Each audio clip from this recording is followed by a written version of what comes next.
Got something special for you today. 2 drivers' cars, 2 sports sedans. On my right, a 2021 Mercedes-Benz, well, it's actually an AMG CLA 45 4MATIC Plus. It is a serious driving machine. And then over here, I have the 2022 Genesis G70 with the 3.3 liter twin turbocharged engine and all-wheel drive. How do they compare? They don't. This one you want to bring home to mom. This one's probably going to have an affair with your mom. Seriously, the Mercedes is bonkers. The Genesis is logical. And I never thought that the new kid would be the logical one and the old school one would be absolutely insane. In this video, we're going to run them 0 to 60 and tell you all about what's underneath. What you're looking at here is a 365 horsepower twin turbocharged V6 that makes 376 pound-feet of torque. It's quite an engine. It's a bit of a screamer in certain ways, yet it's relatively mellow. Unfortunately, combined MPG is about 20. That's okay. One of the reasons why is because this has an all-wheel drive system. It's hooked up to an 8-speed automatic transmission that Genesis built in-house. Oh, and by the way, why are we comparing these 2 vehicles? I mean, the other one's a 4-cylinder turbo, right? Well, the numbers, in terms of performance, under the hood at least, are very similar. Folks, 382 horsepower, 354 pound-feet of torque. And why I am so crazed about this engine is because it's only 4 cylinders. It's a 2-liter. It's one of the most powerful 4-cylinder engines out there. Yeah, of course, it's turbocharged, and it's hand-built by AMG. Check it out. Alexander Markov, I guess his name is. Alexander, well done. Because this thing is a freaking screamer.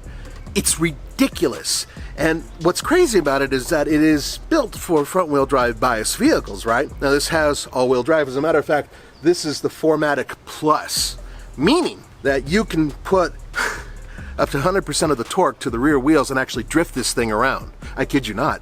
Not that we're going to do that today, because if I ruin this car, Roman will ruin me. However, when you see it run 0 to 60, and as I mentioned before, those numbers are very similar between the 2 cars. One has more horsepower, one has more torque. It's going to be interesting to see how they perform. Now, this vehicle, as it sits, gets a combined 23 mpg, so it's more efficient than the Genesis. It also has an 8-speed DCT, dual clutch transmission, as opposed to the regular automatic transmission inside of the Genesis. So the philosophy between these 2, the fact that this has 2 less cylinders, crazy horsepower, and it is really punk rock, which is crazy because this is a Mercedes-Benz. My God, this Mercedes just blows me away. This is a major bump up above the regular CLA, and that starts right up front. A lot of this is cosmetic, even though it looks like it's technical, but there are a couple bits here and there that are built for aerodynamics, specifically to keep you sucked down on the track as you fly around it. This package that I got has these AMG 19-inch forged wheels. They're black, matte, and they look really aggressive, and they're really expensive. We'll get to pricing at the end of the video. Now, you do have some additional components on the bottom in order to give it a little bit more of street presence, I guess it is. The back is my favorite spot. As a matter of fact, I'm gonna give it a slap. Boom! That is my stamp of approval. And that's because the whole thing here is designed very masculine, muscular, with a little bit of whimsy. Everything I like. Now come on over here and have a look at 2 things that I absolutely love. The black valance that goes on the bottom, and these enormous exhaust pipes, which are functional. Thank you. Unlike a lot of other German car companies that have been putting fake exhaust, or not even any exhaust back there, Mercedes is still doing that on the majority of their vehicles, and AMG isn't screwing around because these things look vicious and they sound amazing.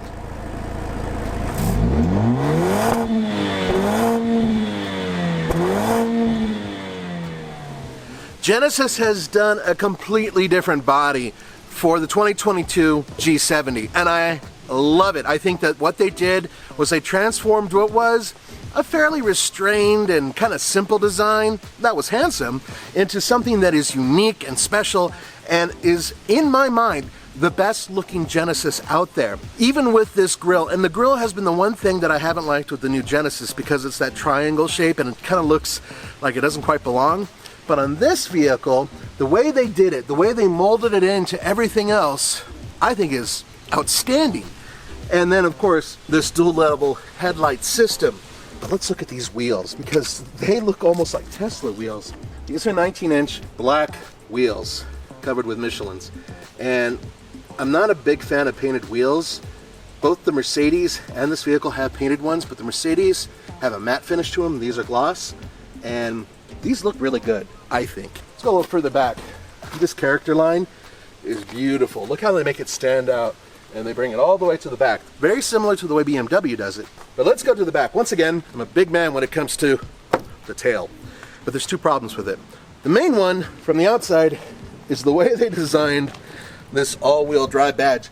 I found this on other Genesis models. Doesn't it look like it says four-wheel drive? It doesn't quite work for me, the way it looks. They need to kind of reshape that. I'm sorry, guys. You've done such an awesome job.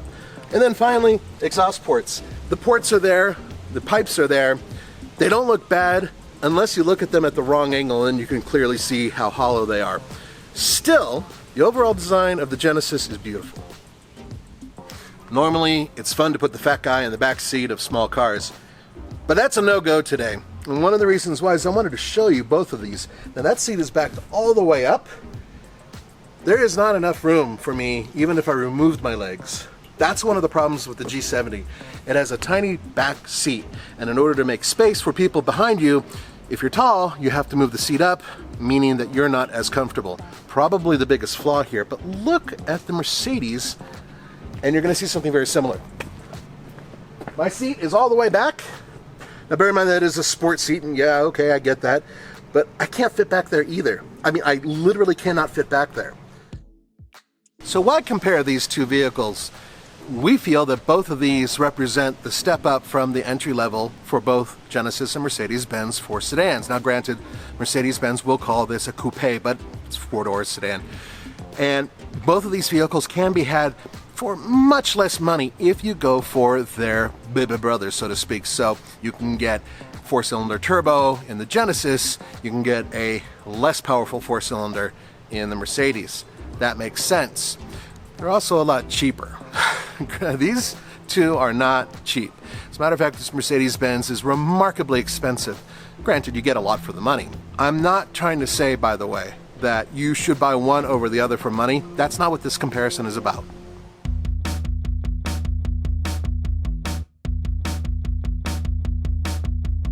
The Mercedes is so loud on the road.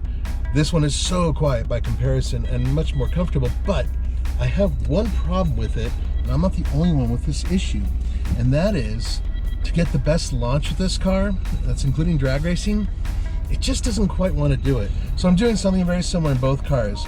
Now here's the thing about it, and I held it down so traction control and stability control shut off.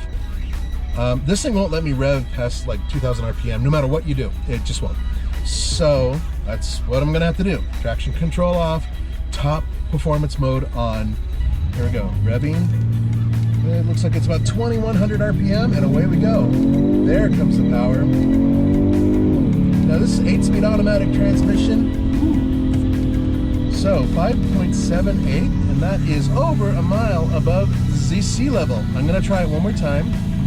It's pretty damn quick. It's a fast car. I really like this car. All right, we're gonna do another one. Now this run, I'm going to use the paddle shifters. It is my firm belief that almost every vehicle I drive, when I use the paddle shifters, it's happier using its own brain. This does have an automatic transmission as opposed to a DCT or a manual or anything else. So we'll give it a try, and away we go.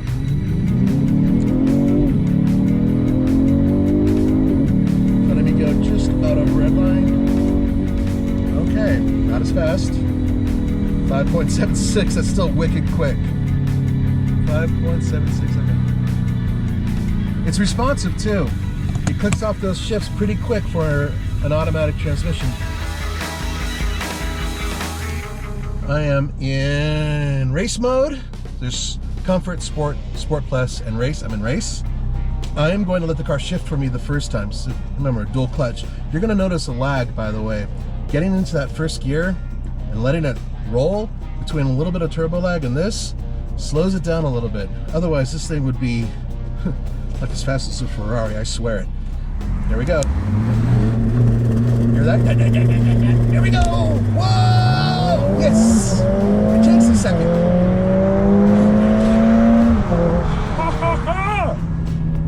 Dude! 4.57. Over a mile above sea level. 4-cylinder, 2-liter engine. That type of performance is ridiculous. By the way, one more thing I have to say. The most amazing steering wheel ever made by mankind is right here. The way they designed it, the amount of give it has, everything about it is just super for racing. And this has the best feel in terms of cornering and handling when you have it on the right mode of any Mercedes-Benz I have ever driven, bar none. Okay, so remember we were doing that one run, it was pretty damn impressive. We're gonna try it again, but I'm gonna use the paddle shifters. I'm gonna try to let it go to its red line, and away we go.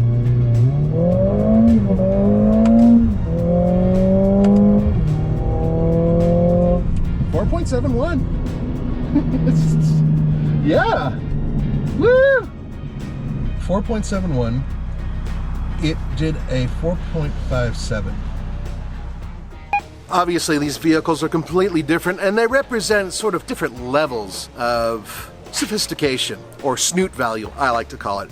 Because if you park this Genesis in front of a hotel or a restaurant, people will go, nice car. If you park this Mercedes-Benz in front of a restaurant or hotel, people are going to go, yeah, it's a Mercedes-Benz. Someone's a baller, and that whole thing. In my mind, even the base model Genesis is one of the finest driving vehicles in its class. It just is. However, this Mercedes-Benz is a beast. So let's talk about numbers. Base model, 2-liter turbo, rear drive version of this vehicle is $38,570. The base model CLA 250 is $43,280. Pretty big difference between the two of them. Nearly top of the line, this is the G70 all-wheel drive 3.3-liter turbo Sport Advanced, and it has a couple packages.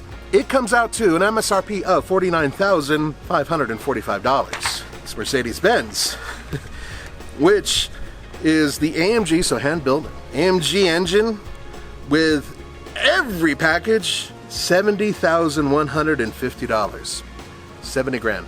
Is this worth $20,000 more? If you like driving with your hair on fire, if you had hair, with your hair on fire, yes, it is crazy fast. However, personally speaking, if I had to choose a day-to-day vehicle that didn't embarrass itself no matter what it did, except for backseat room, this Genesis is phenomenal. Guys, thanks for joining me. Let me know in the comments below which one you would choose and why. I'll see you next time.